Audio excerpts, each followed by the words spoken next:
pertimbangan kecantikannya, apakah itu dibolehkan syarak? Boleh.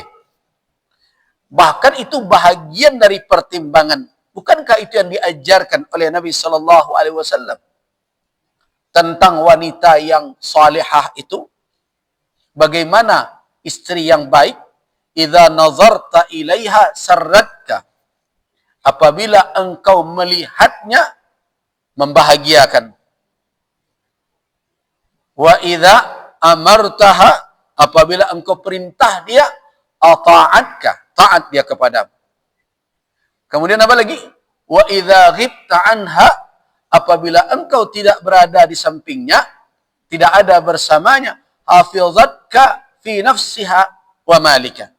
Dia jaga dirinya dan dia pelihara hartamu yang kau titipkan kepadanya. Nah, kalau ada kalimat apabila engkau melihat, memandangnya, menimbulkan kesenangan dan kebahagiaan kepadanya, salah satu faktor yang tidak bisa dipungkiri adalah kecantikan. Artinya bukan perkara yang haram mempertimbangkan cantik. Bukan perkara yang haram mempertimbangkan harta. Bukan perkara yang haram mempertimbangkan nasab. Nah, namun syariat di dalam hadis riwayat Imam Bukhari tadi itu memberikan apa? Petunjuk bagaimana menempatkan kriteria itu. Itu yang ada di dalam hadis tersebut. Kriteria nomor 1 itu adalah din. Itu yang diingatkan. Jadi betapapun cantik, betapapun kaya, betapapun keturunan darah biru sekalipun, tetapi kalau din tidak ada, jangan kamu pilih. Nah. Tapi kalau berhimpun keempat-empatnya, itulah yang terbaik. Tapi kalau kamu harus memilih dari yang ada itu tidak semuanya lengkap, jangan kamu singkirkan. Fadfar bidzatid din, pilihlah orang yang paling beragama. Artinya apa? Hadis itu memberikan petunjuk kepada laki-laki bahwa agama bisa menutupi kecantikan. Jadi kurang pada cantik, agama bisa membuat dia jadi plus.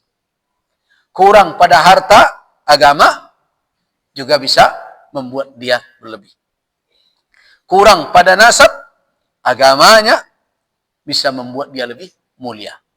Tapi kalau kurang pada agama, cantik jadi tidak bernilai, kaya jadi tidak punya apa-apa, kemudian malah nasab juga tidak akan berguna. Nah, itu maksud dari syariat tersebut. Jadi kalau ada yang bertanya, mana rancak? Ambo pilih rancak tapi tidak bagamo. Jangan. Cari na bagamo. Tapi lai bagamo ya, surang tapi kurang rancak. Ado bagamo tapi rancak. Ambil na bagamo dan rancak. Ya begitu.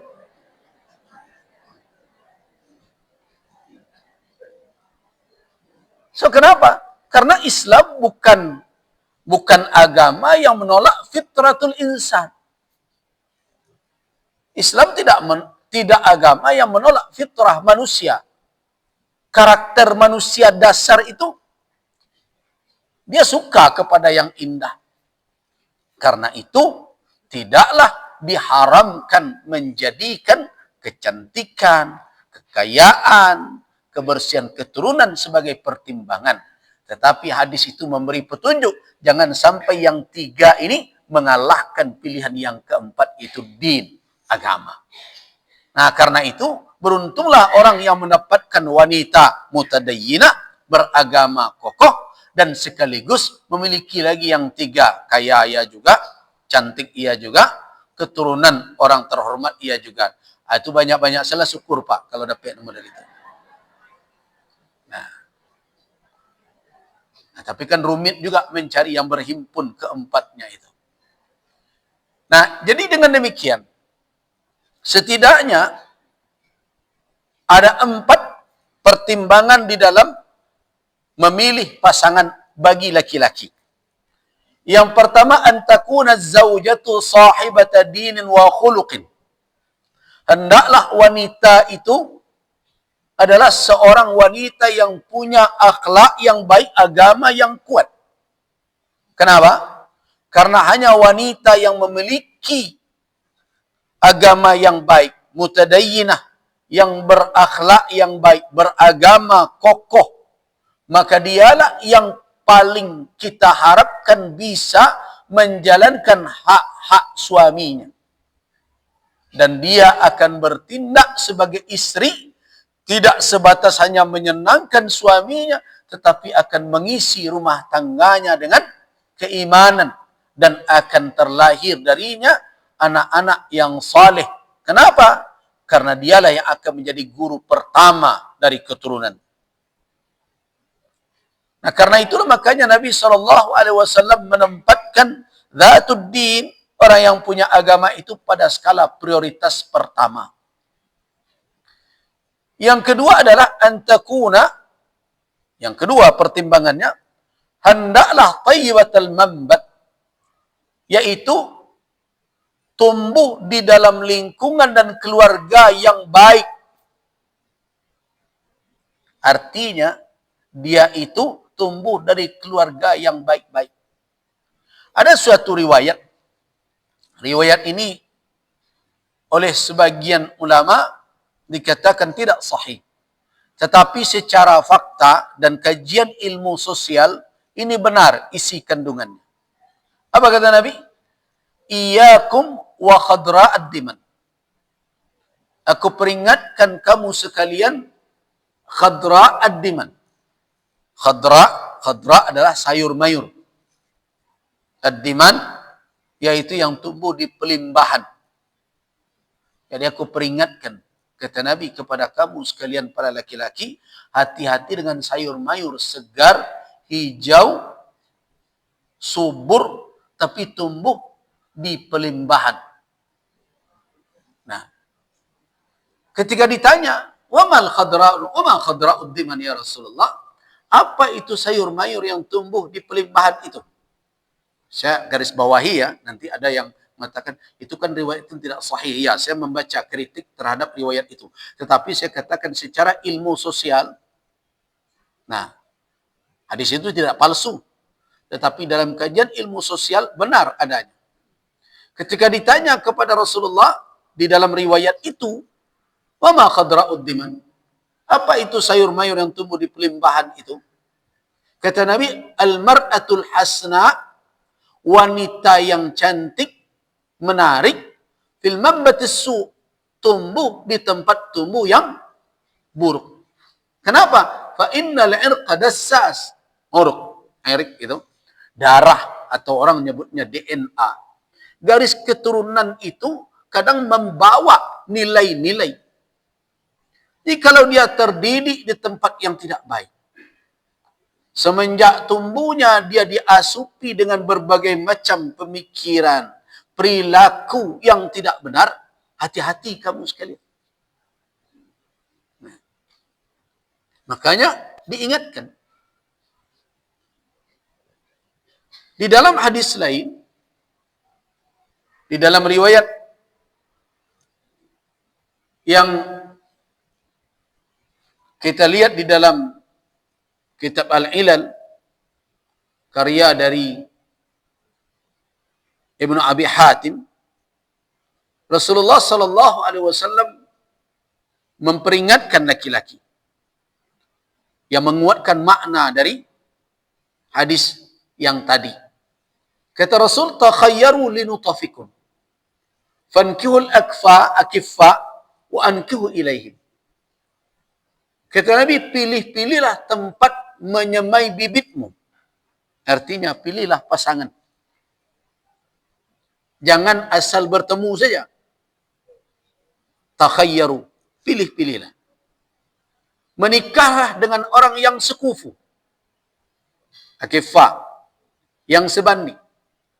Dan nikahkanlah olehmu laki-laki yang sebanding pula dengan anak perempuanmu. Jadi kedua-duanya Nabi perintah.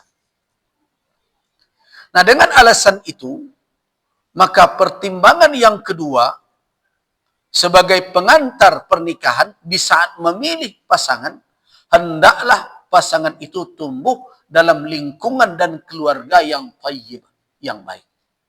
Jadi perlu dicari. Orang sebarang mengecekkan ada bobot, ada bebet, ada bibit ya. Nah, perlu. Dan kalau kita lihat Rasulullah sallallahu alaihi wasallam, bagaimana beliau mengingatkan tentang kemuliaan yang didapat dari keturunan yang bersih. Sebab rusaknya keturunan itu memberikan aib kepada, walaupun dia tidak berdosa. Apa dan ibu-ibu? Misalnya anak terlahir dari perzinaan. Anak yang terlahir dari perzinaan tidak memikul dosa dari bapa biologisnya itu. Wala taziru waziratun wizra ukhra. Tetapi aib, hilangnya kehormatan, rendahnya kehormatan, mau tidak mau, tidak bisa ditolak oleh anak. Itu makanya Al-Quranul Karim mengingatkan perzinahan itu fahisyah. Kenapa dikatakan fahisyah? Di samping dia keji, perbuatan itu mudaratnya tidak hanya menimpa pelakunya, tapi akan dipikul oleh dampak akibat dari perbuatan itu kepada yang lain, anaknya. Coba bayangkan betapa rumitnya ketika akan menikahkan seorang perempuan. Ternyata diketahui oleh pencatat pernikahan bahwa ini yang perempuan ini dahulu lah dulu bajak pada jawi. Nah, kau ala mulai babisik suak kita. Ya mana kan? Mau nak mau ngaku. Iyalah tolonsong kami dulu Pak Kuah gitu kan. Nah, akhirnya lahir hukum. Tak gitu dah. Apa cecak sakit salah. Berbagai macam dibuat. Biar lambun menikah pada bermasalah pula. Karena di dalam fatwa sebagian ulama, apalagi dalam mazhab Syafi'i, bahwa anak dari hasil perzinahan tidak dinasabkan kepada bapa biologisnya. Karena itu dia tidak bisa jadi walinya. Nah, walinya bagi yang tidak punya wali adalah hakim. Waliyan man la waliyalah. Nah, kalau itu terbongkar cerita itu berserak di tengah orang banyak, walaupun anak tadi tidak satu mengah-mengah, siapa pula yang memilih lahir dari perzinahan? Tidak ada. Tetapi secara tidak langsung dia memikul akibat itu. Akibat apa? Hilangnya marwah, hilangnya kehormatan. Nah, karena itulah makanya perhatikan Nabi SAW ketika menceritakan tentang nasab beliau, wulidtu min nikah, ma wulidtu min sifah, kata Nabi. Saya ini terlahir dari pernikahan, bukan dari perzinahan. Nah, begitu Nabi menunjukkan bahwa nasab keturunan itu adalah kehormatan yang dibawa secara turun-temurun. Nah, kalau seseorang memilih pasangan nandak jaleh siapanya, akan berbahaya. Dia menimbulkan apa? Cacat kehormatan kepada anaknya dan kepada cucunya. Jadi karena itu, tayyibatal mambat, tumbuh di tempat yang baik, dari keturunan yang baik, mesti menjadi pertimbangan. Tidak boleh diabaikan begitu saja. Kemudian yang ketiga adalah antakunal mar'ah, hendaklah wanita tersebut jamilatus syakal. Penampilannya, bentuk rupanya hendaklah baik dan senang mata memandangnya. Di samping tentu adalah ada inner beauty-nya, ada kecantikan akhlaknya, moralnya, itu mesti. Kenapa demikian? Karena secara naluri pasangan akan melihat hal-hal yang bersifat fisik itu, walaupun itu bukan menjadi pertimbangan utama. Kemudian yang keempat, kalau tidak ada kondisi-kondisi yang menuntut dan keadaan tertentu, hendaklah sebaiknya, tapi ini bukan keharusan, sebaiknya nikahi yang belum pernah menikah. Yang gadis lebih diutamakan daripada menikahi janda. Kenapa? Karena apa? Karena seperti kata Nabi kepada Jabir. Ketika ditanya, ya Rasulullah, ini saya telah meminang seorang wanita. Atau saya sedang menikah. Kata Nabi, Thaiban ambikra. Janda atau masih gadis? Bal thaib. Janda ya Rasulullah. Tapi kata Rasul, apalah bikr? Kenapa bukan yang gadis?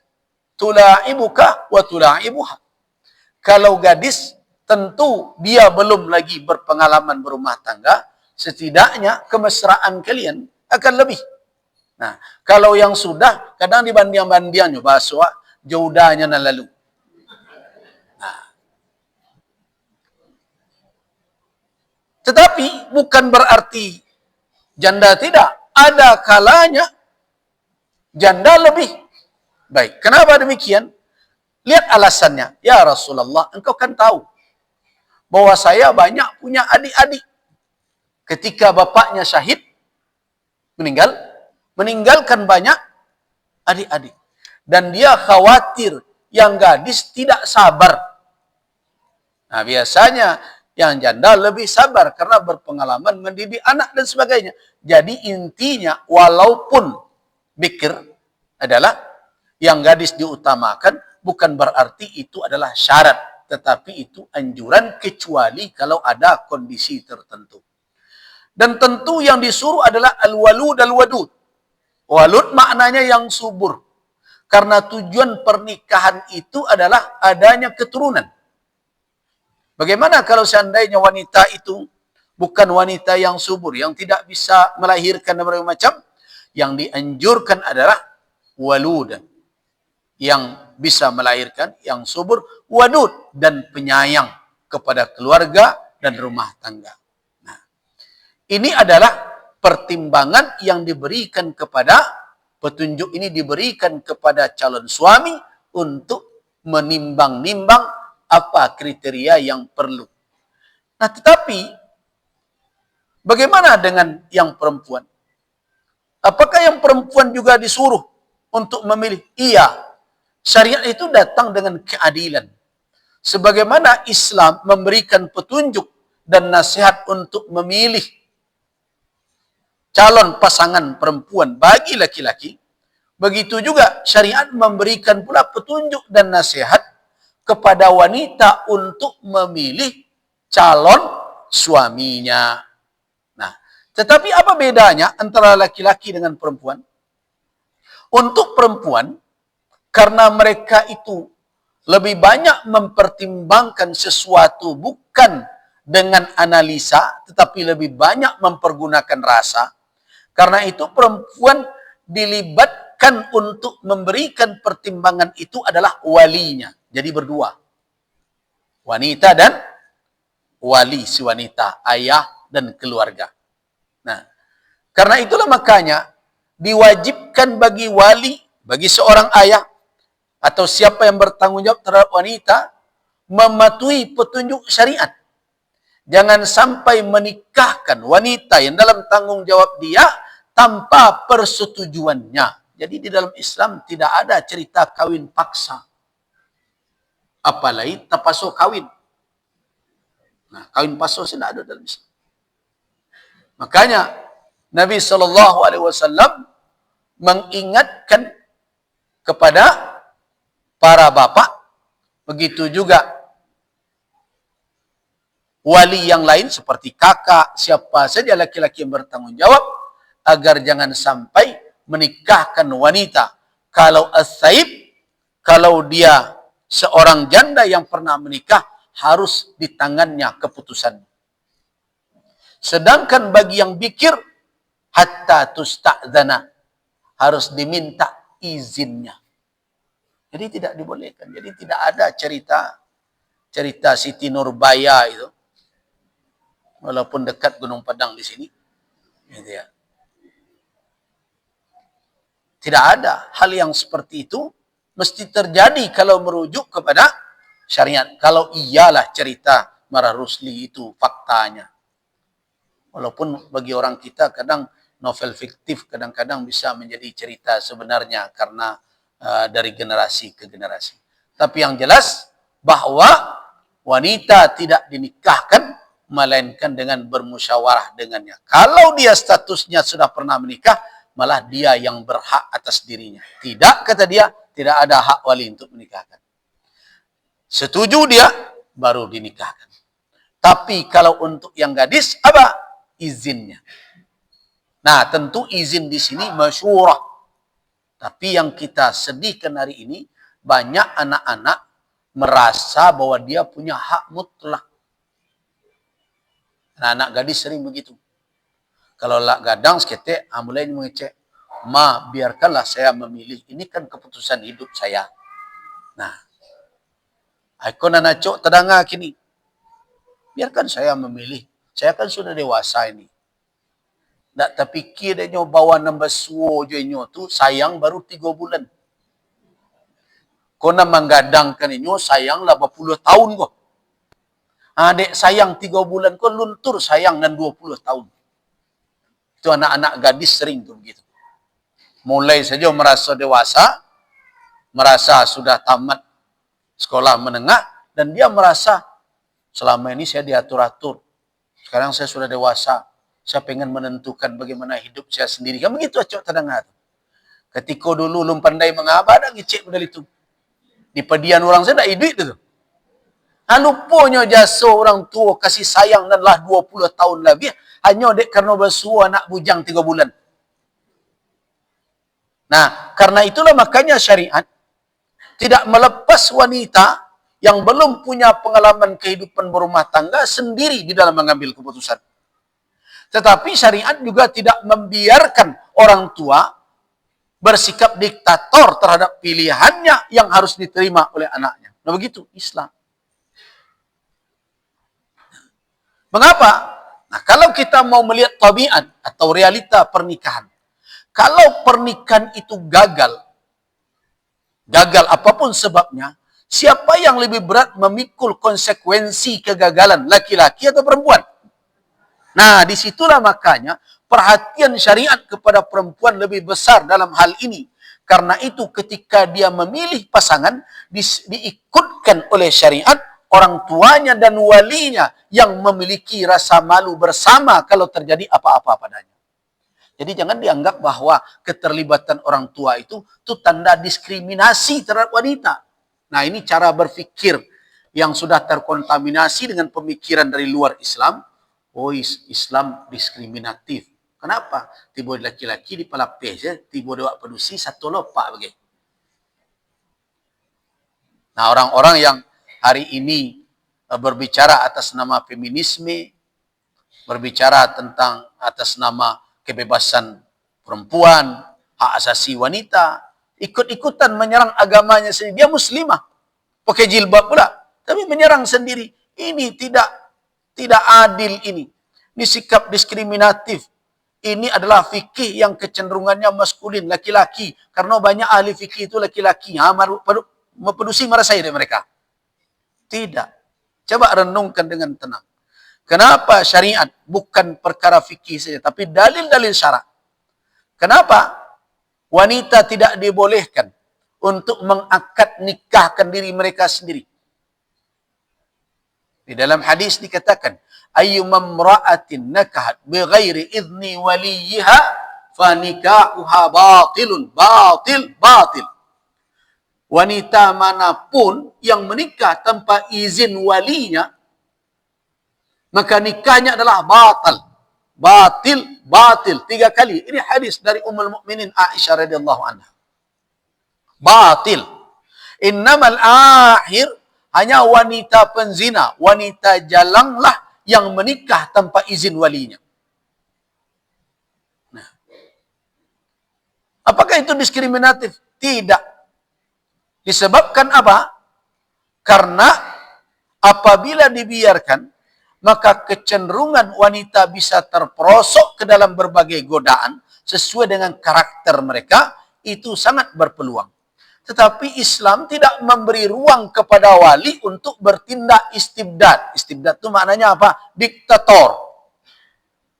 Nah, karena itu semestinya tidak ada di dalam umat ini ada cerita kawin lari.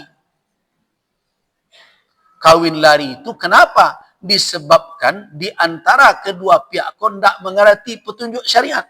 Itu penyebabnya.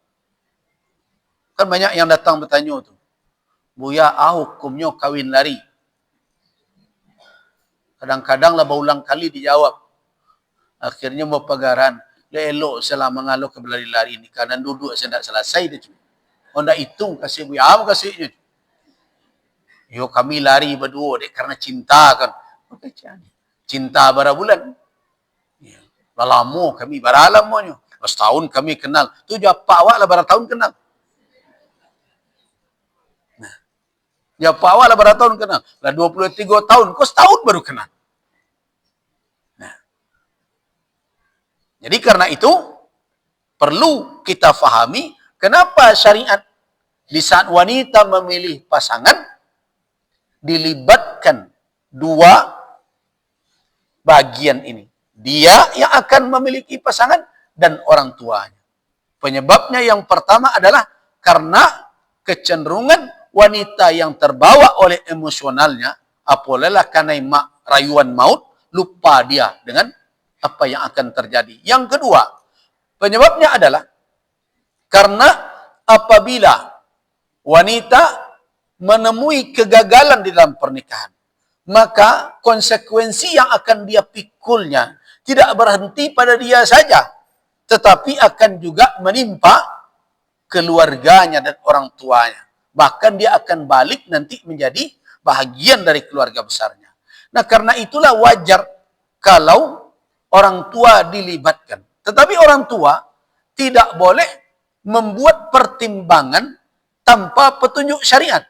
Ingatkan hadis Nabi SAW yang ada dalam Sahih Al-Imam At-Tirmidzi rahimahullah dan juga diriwayatkan oleh Al-Imam Al-Baihaqi dari Abu Hatim Al-Muzani. Idza atakum, kata Rasul sallallahu alaihi wasallam, idza atakum man tardawna dinahu wa khuluquhu fa'ankihuhu illa taf'aluhu takun fitnatan fil ardi wa fasadun kabir. Hadis Nabi, jika datang kepadamu laki-laki yang kamu redai dinnya, jadi tetap sama petunjuknya. Kalau tadi kepada laki-laki, fazfar bidzatid din, pilihlah yang punya agama. Untuk perempuan juga sama petunjuk syariat. Diperintahkan para wali, idza atakum, apabila datang kepada kamu, wahai orang tua, wahai kakak yang perempuan yang bertanggung jawab, datang kepadamu man tardawna dinah, siapa yang engkau sukai agamanya, redha kamu dengan keberagamaannya, artinya dia saleh, taat, wa khuluqah, dan engkau senang dengan akhlaknya, orang itu berakhlak yang mulia. Nah, apa yang mesti kamu lakukan? Fa'ankihu, maka nikahkanlah dia dengan wanita, dengan anakmu atau siapa yang berada di dalam tanggung jawabmu. Illa taf'alu, jika kamu tidak melakukan hal yang demikian, takun fitnah, akan terjadi fitnah, wa fasadun fil ardh, dan begitu juga akan terjadi kerusakan. Qalu ya Rasulullah wa in kana fi. Nah, ya Rasulullah, meskipun ada padanya. Qala, apa kata Nabi? Idza ja'akum man tardawna dinah wa khuluqah. Jadi walaupun ada hal yang lain, ada yang kurang, ada yang begini. Kata Nabi, kalau agamanya dan akhlaknya sudah kamu redai, yang lain tidak menjadi pertimbangan utama. Artinya apa? Kalau kita lihat petunjuk di dalam hadis ini, dalam hadis riwayat Imam At-Tirmidzi tersebut, jelas bahwa kedua belah pihak dituntut untuk apa? Untuk mempertimbangkan sebagai calon pasangan untuk dinikahi itu adalah yang pertama urutannya din. Yang kedua baru perkara yang lain. Jangan jadikan agama sebagai pertimbangan yang di bawah. Makanya Nabi katakan, fadhfar bidzatid din. Samakah antara laki-laki dan perempuan dalam masalah ini? Sama. Tidak ada perbedaan. Tetap din, agama yang jadi timbangan pertama. Kemudian berikutnya, apakah ada yang lain yang diutamakan?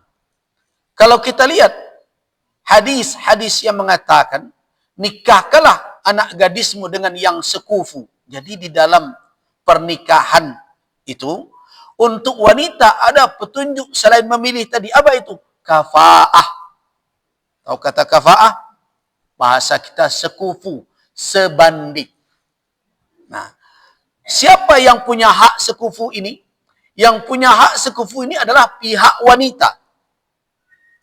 Kalau laki-laki tidak perlu menang sekufu, selain aspek dari din, agama. Nah, apa yang perlu sekufu? Kalau kita merujuk kepada mazhab Imam Malik mengatakan, baru dikatakan sebanding itu cukup pertimbangannya adalah din. Lebih dari itu tidak menjadi standar di dalam menyatakan sekufu. Tetapi para ahli fikih yang lain perlu memperhatikan, walaupun tidak menjadi kewajiban. Yang pertama dari sisi kekayaan, finansial. Nah, walaupun tidak harus, tetapi perlu jadi pertimbangan. Kalau kita lihat kondisi sosial hari ini, saya lebih cenderung mengatakan hal aspek-aspek lain perlu jadi pertimbangan walaupun tidak harus. Contoh, seorang wanita yang terbiasa hidup senang, mewah di tangan orang tuanya, kemudian mendapatkan pasangan yang kehidupannya sangat minim. Dan wanita tersebut bukanlah wanita yang terbiasa menghadapi kehidupan sulit. Walaupun sebelum menikah, terucap pula walaupun makan sepiring berdua, tidur beralaskan koran, terserahlah ceritanya. Nah, tapi itu kan di dalam kata-kata, di saat merayu, di dalam kenyataannya tidak selama itu bunyinya itu. Bara lama talok makan sepiring berdua. Nah, bara lama bisa lalok balikkan koran tadi itu. Nah, jadi perlukah ada dipertimbang? Jadi kenapa para ahli fikih berbeda dalam menetapkan kriteria kufu? Mereka sepakat kufu itu, sebanding itu din sebagai ukuran pertama. Tapi untuk berikutnya perlukah pertimbangan lain? Sebagian ulama mengatakan harus. Termasuk terkait dengan mal, dengan harta. Terkait dengan nasab. Kenapa? Karena wanita tidak, alasan ulama, wanita tidak punya hak talak. Karena wanita tidak punya hak talak. Ibu-ibu berangna kapak jatuh talak dua rumpun bambu, batuang kan tak jatuh ke itu. Tidak ada hak. Nah, karena dia tidak bisa melepaskan diri dari ikatan pernikahan yang telah sah, kecuali nanti ada hal-hal tertentu. Tapi kalau tidak, maka dia akan terikat selamanya. Berbeda dengan laki-laki. Laki-laki dia punya hak talak. Karena itu wanita diberikan hak kafa'ah namanya. Mencalik lai patui nak kejadi laki yang itu boleh tu. Cuma kan sekarang menempatkan kriteria kufu itu tidak pas. Bukan dari anak gadis yang masalah dahulu, tapi orang tuanya. Baru tiba laki-laki kalau merana awak di makrajo itu dahulu. Bara gaji.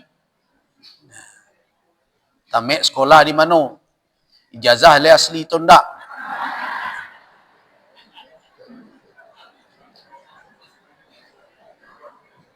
Itu. Nah, seharusnya pertanyaan enggak situ. Walaupun perlu, ijazah asli kok perlu. Tetapi yang perlu ditanya dulu dinnya. Lai solat. Di ma berjamaah. Begitu. Nah. Tapi kan yang merubah tuntunan syariat ini di dalam implementasinya kan orang tua juga. Sehingga anak akhirnya mengikut. Nah, karena itu perlu. Soalnya kaji Nasrul Kokok banyak encak mendengar anak-anak gadi jangan bujang-bujang.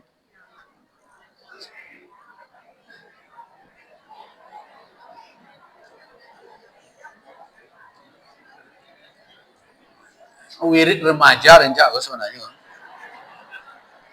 Tapi nampak nomor remaja-remaja senja yang hadir. Tapi tidak doh sampai ke anak-anak awak. Ya. Jadi timbangan yang utama itu din. Nah, apakah timbangan lain perlu? Ya, tapi tidak menjadi keharusan. Sebab tidak sedikit orang yang kadang memulai rumah tangga dengan segala kekurangan, tapi akhirnya hidup berkecukupan. Nah, itulah yang makanya saya bacakan ayat tadi, apabila mereka itu fakir, iyakunu fuqara'a yughnihimullah. Kalau toh mereka fakir di awal melangkah, Allah Subhanahu wa taala Maha mampu membuat mereka ghani, membuat mereka cukup. Jadi itu bukan menjadi timbangan utama. Begitu juga nasab. Selama nasabnya baik, walaupun tidak darah biru sekalipun, tidak ada masalah. Kalau seandainya ada yang bertemu nasab yang baik, keturunan orang terpandang, alhamdulillah. Tetapi tetaplah din, dhatud din, agama menjadi timbangan pertama. Nah, itu dilakukan kapan? Dilakukan pada peringkat awal ketika menelisik apa yang menjadi, siapa yang akan menjadi calon pasangan. Sebelum maju untuk melakukan khitbah peminangan dan nanti terjadi pertunangan. Itu langkah satu. Sekarang masuk kita ke langkah dua. Yang kedua, mempersiapkan pernikahan sebagai muqaddimah adalah khitbah. Bahasa Arabnya khitbah, bukan khutbah. Kalau khutbah, di atas mimbar. Khitbah. Nah. Khitbah itu adalah talabur rajuli yada imra'ati muayyanatin litazawwuji biha wa taqaddum ilaiha au ila dhawiha bi bayani halih wa mufawadatihim fi amril aqdi wa matalibihi wa matalibihim bi sya'ni. Jadi yang dikatakan dengan khitbah adalah permohonan, permintaan. Kalau bahasa orang ekonomi, proposal. Nah, diajukan untuk apa? Untuk menikahi seorang wanita tertentu, maju kepada keluarganya atau orang yang bertanggung jawab kepada wanita tersebut. Jadi bukan diambil di simpang jalan, bukannya dikubik di dalam kampus, bukannya bersua di kafe. Nah, perangai anak muda kini adalah mengecen, kami yo pacaran tapi pacaran halal. Kalau pacaran halal,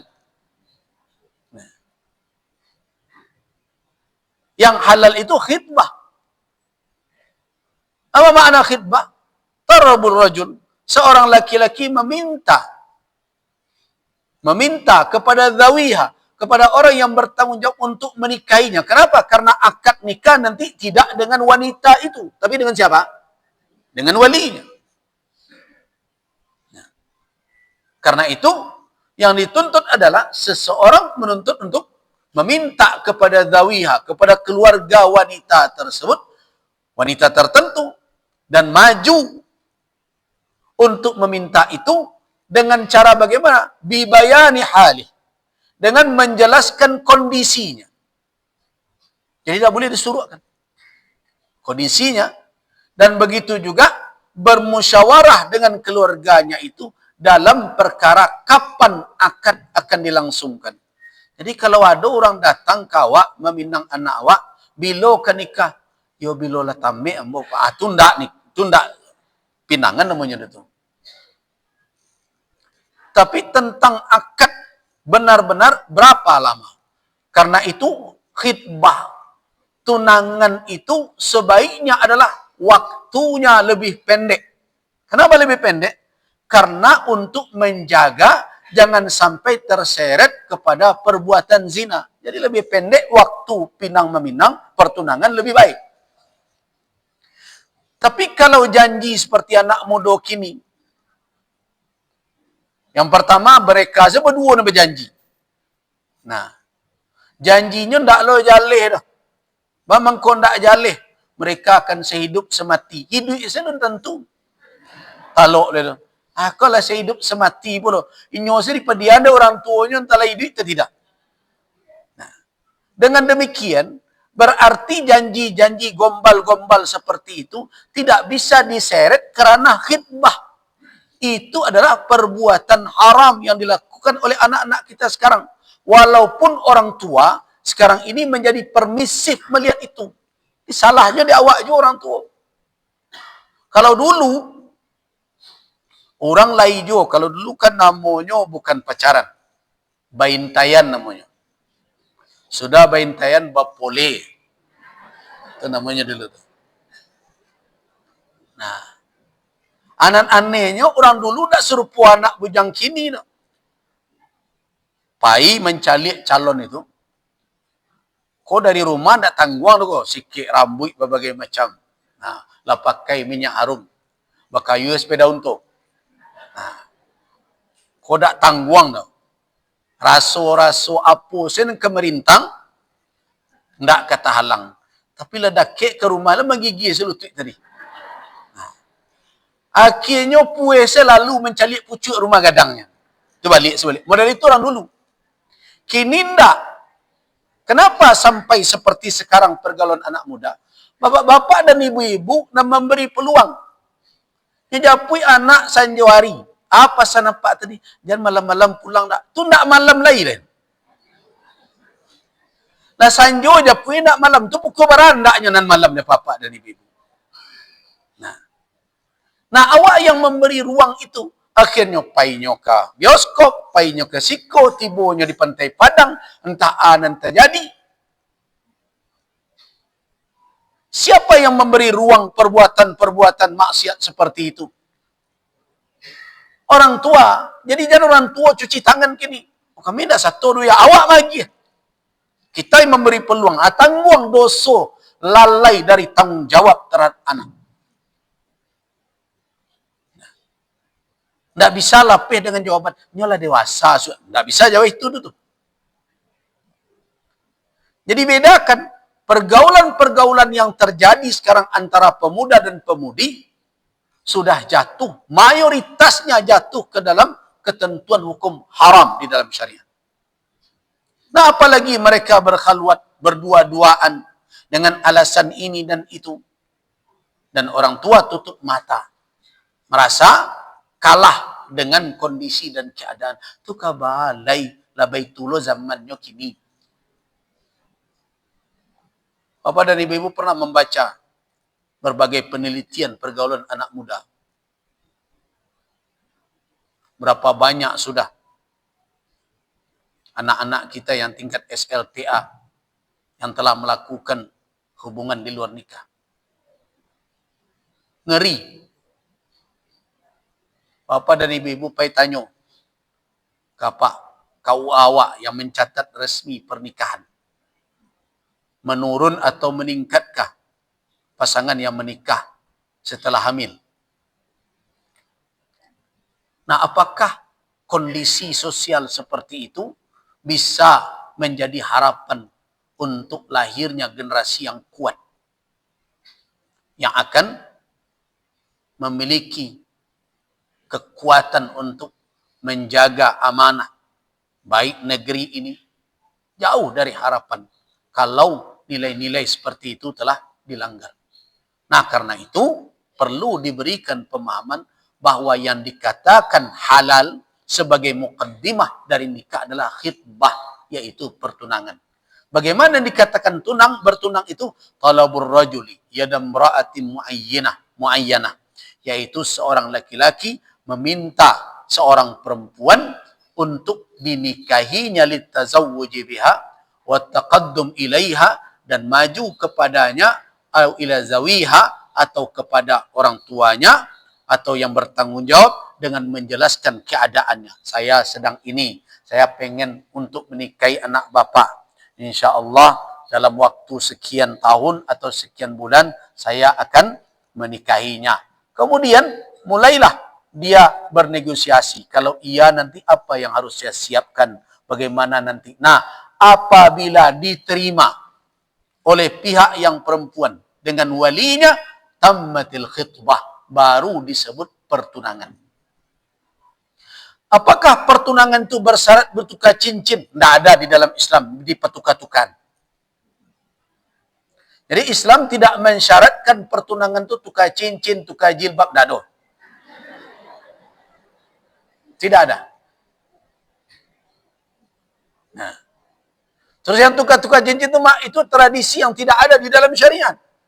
Kenapa? Karena ketika pertunangan terjadi, belum ada hak dan kewajiban yang melekat.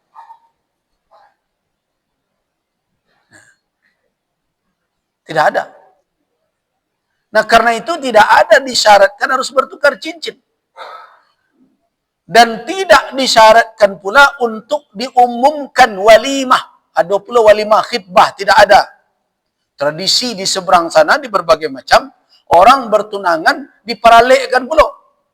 Itu tidak sesuai dengan tuntunan syariat Islam. Bahkan pertunangan itu sedapat mungkin disembunyikan dan tidak diberitahukan, melainkan hanya dengan pihak terkait saja. Itu yang perlu diingat. Kenapa? Sebab pertunangan itu belum bisa dipastikan akan terjadi berujung dengan pernikahan. Karena pertunangan bisa jadi batal, tidak berlanjut kepada pernikahan. Karena itu nanti kajian awak kok akan sampai nanti bagaimana kalau pertunangan batal. Ba'a cari tu hadiah nala teragia. Boleh nak diminta lihat. Nah, itu sampai ke sana nanti ada pembahasan kita.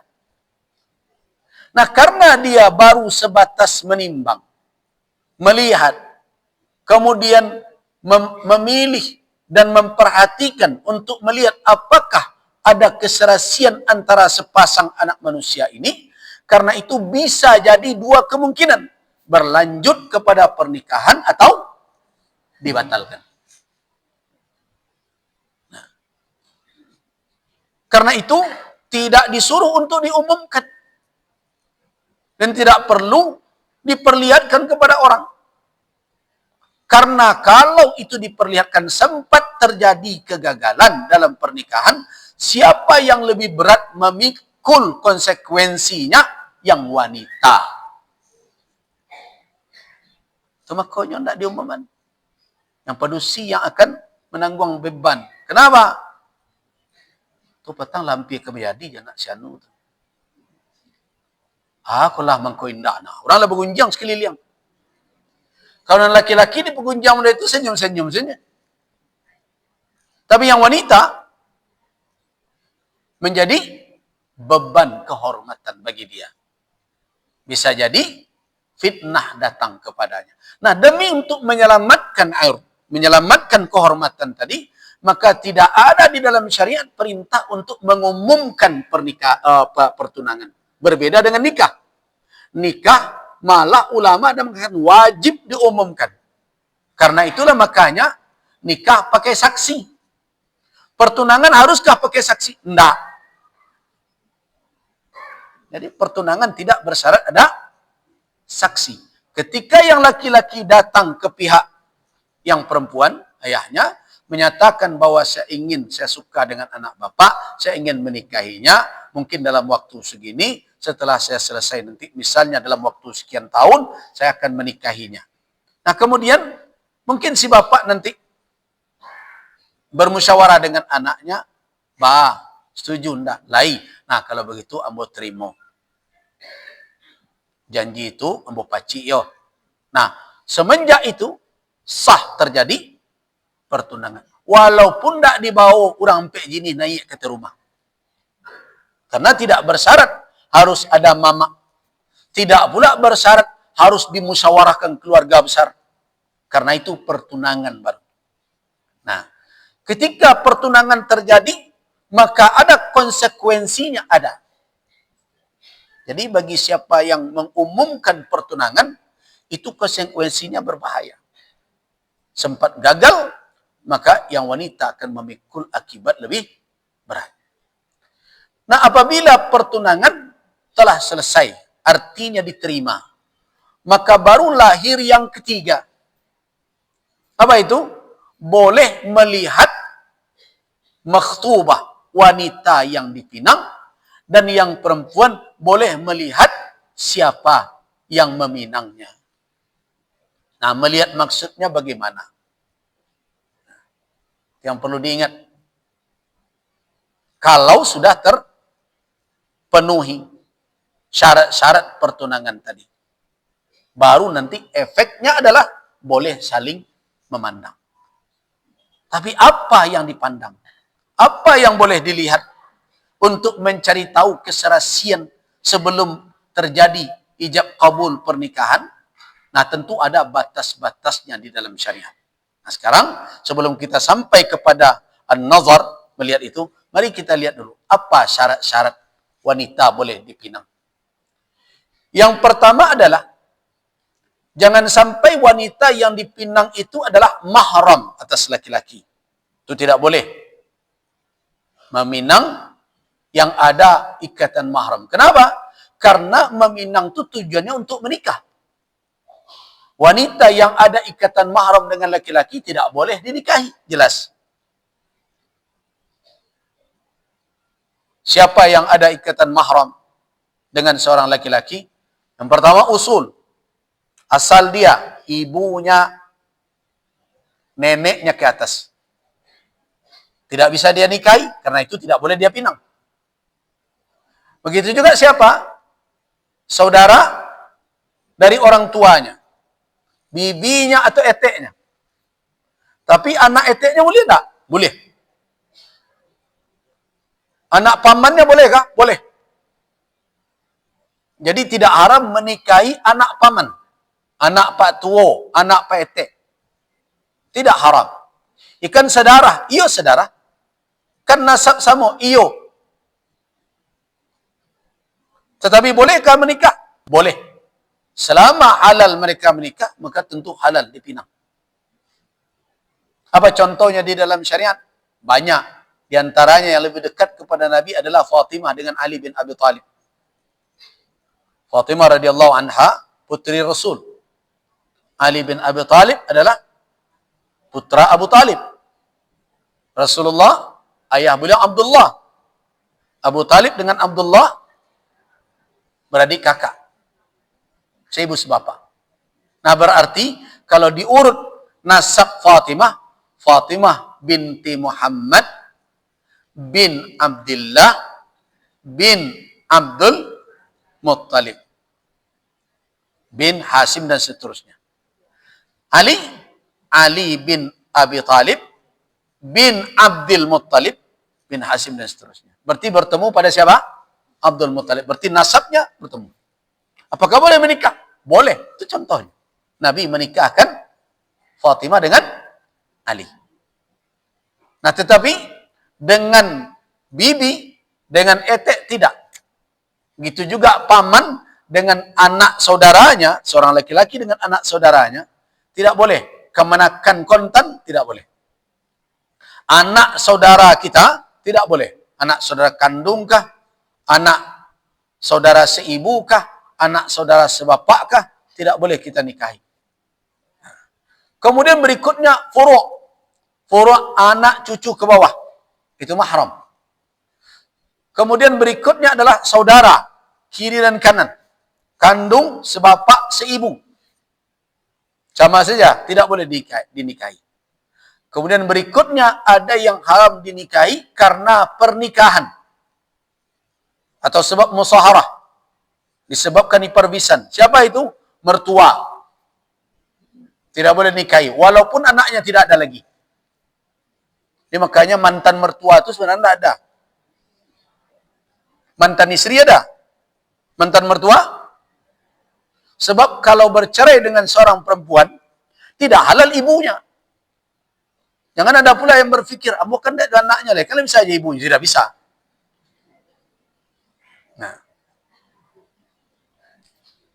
Sekali kita berakad nikah dengan seorang wanita, maka haramlah ibunya selamanya. Akad saja.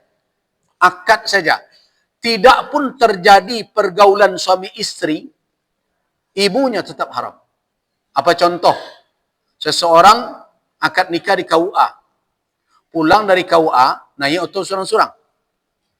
Malang tak dapat ditulak, yang wanita kecelakaan ni misalnya, meninggal. Ibunya selamat. Ibunya muda dulu. Nah, ketika itu adolan terfikir, ibu doa menantu ada jadi jawab saya tak bisa. Ya kan dia kan belum bergaul. Semata akad dengan anaknya, haram ibunya. Nah, ini berbeda dengan anak tiri. Anak tiri bersyarat bergaul, tidak semata akad. Kalau kasusnya seperti tadi, meninggal istri tadi, ternyata dia punya anak tiri. Kan belum sempat ada pergaulan suami istri, baru pulang dari kantor sih dulu. Meninggal. Boleh tak menikahi anaknya? Boleh. Kenapa? Karena kamu belum bergaul dengan ibunya. Tapi kalau sudah bergaul, haramlah anaknya selamanya. Itu bedanya ibu tiri dengan anak tiri. Kalau ibu tiri semata akad, maaf mertua ya. Kalau mertua semata akad dengan anak, mertua haram selamanya. Tapi kalau anak tiri, kalau semata akad dengan ibunya, itu belum mengharamkan anaknya. Tapi kalau sudah bergaul dengan ibunya, barulah haram selamanya. Nah, selama wanita itu tidak ada ikatan mahram dengan seorang laki-laki, maka dia boleh meminangnya. Urusan ditolak atau tidak, itu kaji kedua. Tapi yang jelas, itu menjadi syarat dahulu. Alla takunal mar'atul makhtubah muharramatan. Jadi jangan sampai wanita yang dipinang itu mahram bagi laki-laki itu, mahram selama-lamanya. Mu'abbad. Begitu juga mahram mu'akkatah. Dia ada mahram ini yang sementara. Siapa itu? Yaitu saudara istri atau etek bibi istri. Itu mu'akkatah. Jadi mahram tapi sementara. Sementara istri itu masih berstatus sebagai istrinya. Kalau dia bercerai atau meninggal istrinya, bolehkah dia menikahi saudaranya? Ya boleh. Dia orang Minang mesti ganti lapik namanya. Nah, boleh. Tetapi kalau digabungkan duanya dalam satu rumah tangga, haram hukumnya. Itu mahram. Nah, itu syarat pertama, seseorang boleh dipinang. Kemudian syarat yang kedua, tidak boleh meminang wanita dalam keadaan iddah talak raj'i. Tahu iddah talak raj'i? Wanita yang ditalak oleh suaminya dalam talak yang bisa dia kembalikan istrinya. Talak 1, talak 2. Itu dia bisa rujuk. Dan masih dalam masa iddahnya. Masa iddah, kalau masih subur, pus ya, perempuan usia subur, masa iddahnya 3 kali suci. Nah, di dalam masa iddah itu, kalau masih dalam talak raj'i, talak yang boleh suaminya rujuk, tidak boleh dipinang-pinang. Baik secara langsung maupun sindir-menyindir. Jangan. Hukumnya haram. Ini kalau ada orang bercerai jodohnya, jelakinya, itu talaknya baru cik lah. Itu apa garannya? Lah selesai nasinan. Jangan. Tidak dibenarkan. Batu dah kok saya sinan kok lek jodoh saya tidak bisa. Meminang wanita dalam keadaan talak raj'i yang masih dalam keadaan iddah. Itu sepakat ulama hukumnya haram baik secara terang-terangan maupun secara sindiran. Tidak dibenarkan. Tapi kalau wanita yang tinggal mati oleh suaminya, ditinggal wafat, boleh tak? Secara terang-terangan tidak. Tetapi secara sindiran boleh. Terang-terangan tidak. Kenapa? Menimbang. Kan udah ada adul meninggal. Menimbang keluarganya. Jadi masa iddah, masa berkabung pada wanita itu bukan sebatas menimbang suami yang tiada, tetapi demi untuk menjaga apa yang selama ini terjalin antara dia dengan keluarga suaminya. Jadi karena itu jangan dipinang secara terang-terangan, tetapi secara sindiran dibolehkan kalau wanita itu ditinggal wafat. Kemudian selanjutnya yang perlu untuk difahami, tidak boleh pula meminang wanita yang telah dipinang oleh orang lain. Nah, itu yang dikatakan, yang diperingatkan oleh Nabi sallallahu alaihi wasallam, la yabi'ur rajul ala bai'i akhi wa la yakhtubu ala khitbatihi wa la tas'alil mar'atu talaqa ukhtiha litakaffa ma fi ina'iha. Jadi ada yang perlu, janganlah seseorang membeli, berjual beli atas jual beli orang lain. Orang sedang berago, sedang etong beretong. Nah, masuk awak di situ. Marah di sini nyago, kambo salah, mau bayi lebih dari itu. Nah, jelaskan dulu orang mau lanjut atau tidak. Begitu juga wala yakhtub, dan jangan meminang di atas pinangan saudaranya. Ada seorang wanita sudah dipinang oleh seorang laki-laki, itu datang wak mengaduh dengan alasan sebelum janur kuning melingkar. Tidak ada itu. Masih bisa diperebutkan. Tidak bisa, di dalam Islam tidak demikian. Kenapa? Karena Islam menjaga hubungan sosial kemasyarakatan. Begitu Islam menjaga. Jadi kalau ada orang sedang dalam pinangan, jangan datang lo maju meminang. Kecuali kalau sudah jelas diterima atau tidaknya. Kalau orang sedang berpikir, awak masuk pula tu menggaduh namanya tu. Nah, karena itu tidak boleh meminang wanita yang dalam pinangan orang lain. Nah, ditambah dalam hadis itu, jangan sampai wanita meminta suaminya menalak madunya. Ini kau orang bermadu kok. Supaya dia bisa makan surang di piringnya. Kan ada. Jadi kalau yang bermadu, yang sudah menerima begitu, bersabarlah. Namanya orang bermadu saling cemburu-cemburuan. Tapi jangan sampai meminta kepada suami. Cari istilah nyoda. Dilarang oleh Nabi itu. Jangan sampai seorang wanita meminta untuk ditalak saudaranya, saudara istri yang lain, maksudnya madunya ditalak, supaya dia litakfa, supaya dia bisa menguasai seluruh isi piring. Artinya nak makan surang sejelek. Ini tidak dibenarkan. Nah, begitu juga yang perlu dipertimbangkan adalah kapan boleh seseorang itu maju untuk meminang wanita yang telah dipinang. Yang pertama, kalau sudah ada keputusan dia menolak pinangan awal, itu silakan. Kemudian berikutnya, kondisi yang kedua adalah kalau dia terima, maka sudah jelas itu haram karena sudah dalam pertunangan. Yang ketiga, bagaimana kalau yang dipinang itu taraddud, ragu-ragu antara yo jenda? Nah, diterima atau tidak dalam berbagai macam. Sebagian ulama mengatakan kalau dia maju dalam keadaan seperti itu, tetap terlarang. Kenapa? Karena itu melecehkan hak orang yang pertama sampai ada kejelasan. Dengan majunya pihak yang kedua, itu berarti telah mendorong dia untuk menolak pihak yang pertama. Nah, terus akan ada yang bertanya, mengapa Nabi SAW pernah meminta seorang wanita jangan menerima pinangan? Nah, apakah itu membatalkan pinangan atau tidak? Nabi ketika itu bukan pihak yang meminang. Tapi Nabi adalah pihak yang memberi nasihat. Seorang wanita datang kepada Nabi ketika dia telah habis masa iddahnya. Kemudian dia berkata, ya Rasulullah, saya sudah selesai iddah saya. Dan saya telah dipinang oleh dua orang.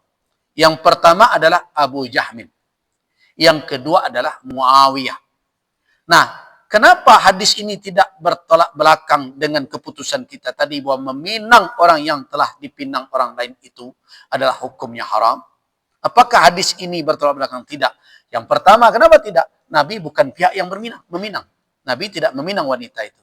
Wanita itu meminta pertimbangan kepada Nabi. Ada 2 orang yang telah meminangnya. Nabi memberikan nasihat.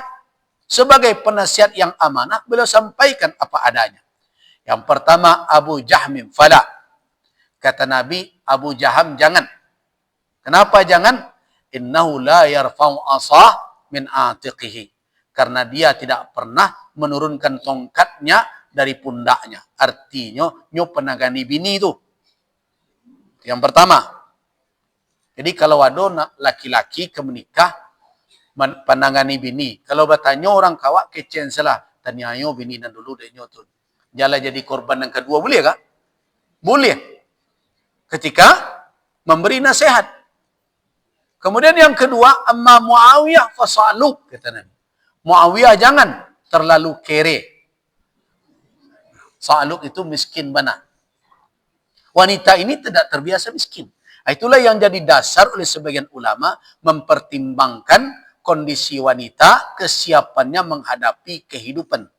Kalau dia terbiasa manja, dia bapaknya belanjonyo sehari 500.000, tiba di lakinya 50.000 saya tak dapat. Khawatir 3 bulan rumah tangguhnya. Nah, karena itu dipertimbangkan. Makanya Nabi katakan Muawiyah fala. Muawiyah tidak usah. Fasa'lu. Terlalu susah hidupnya. Nah, terus bagaimana lagi? Fa Usamah. Usamah sajalah, kata Nabi. Nah, apakah Nabi SAW ketika itu meminang yang telah dipinang orang? Tidak.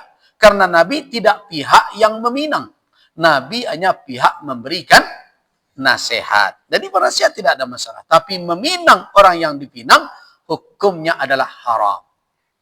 Kemudian, kalau terjadi pinangan seperti itu, apakah berakibat kepada akad nikah? Marabui tunangan orang tu, apakah berakibat batal akad nikah karena itu? Kan itu pertanyaannya. Tak jadi juga tunangan orang dan digaduhnya. Dek pandainya, dapik deknya. Apakah akad nikahnya menjadi batal karena dia merebut tunangan orang? Terjadi ikhtilaf di kalangan ulama dalam persoalan ini. Karena hari sangat dua balik, nanti kita bicarakan lagi. Baik, kita cukupkan dahulu sampai di sini. Waffaqanallahu wa iyyakum lima yuhibbu wa yarda. Wabillahi taufiq wal hidayah. Assalamualaikum warahmatullahi wabarakatuh.